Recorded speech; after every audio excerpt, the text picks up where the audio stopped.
Income YouTube च्यानलमा यहाँलाई स्वागत छ। आजको यो भिडियोमा ब्लप एप्लिकेसनको एकाउन्ट कसरी खोल्ने र तपाईले यहाँबाट कसरी पैसा कमाउन सकिन्छ त्यो सम्बन्धी जानकारी लिउँ। त्यसको लागि सबभन्दा पहिले तपाईसँग गुगल आइडी छ भने गुगल आइडीबाट तपाईले साइन अप गर्न सक्नुहुन्छ, नत्र तपाईले फोन नम्बरबाट पनि साइन अप गर्न सक्नुहुन्छ। फोन नम्बरबाट साइन अप गर्नको लागि सबभन्दा पहिले तपाईले के गर्ने भन्दाखेरि यहाँनिर कन्ट्री सेलेक्ट गर्ने। कन्ट्रीमा तपाईहरुले नेपाल एन भएर भएको कारणले गर्दाखेरि तपाईले नेपाल सेलेक्ट गर्ने अनि फोन नम्बर दिने, नेक्स्ट गर्ने। त्यसमा ओटीपी आउँछ, त्यो ओटीपी तपाईले जस्ताको तस्तै यहाँनिर दिनुपर्छ है त। म चाहिँ तपाईहरुलाई यो ओटीपी दिएर तपाईहरुलाई पुनः भेट्छु। तपाईको मोबाइलमा 4 अंकको ओटीपी आइसकेपछि तपाईहरुले यस्तो खालको चाहिँ युजर आइडी देख्न सक्नुहुन्छ।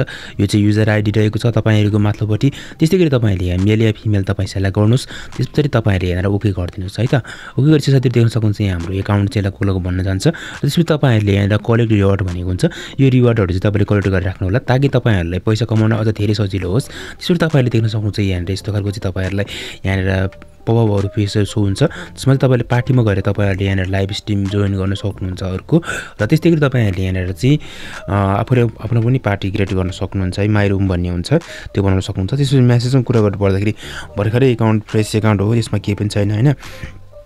यो तपाईहरुले यहाँ पार्टीमा जोइन गर्न सक्नुहुन्छ। पार्टीमा यहाँ देख्न सक्नुहुन्छ यहाँ अलरेडी रूपमा चाहिँ धेरै जनाको चाहिँ यहाँ सम्भव हुन्छ। यहाँ तपाईहरुले जस्तै अब तपाईहरुले यहाँ गिफ्टहरु फाल्न सक्नुहुन्छ है।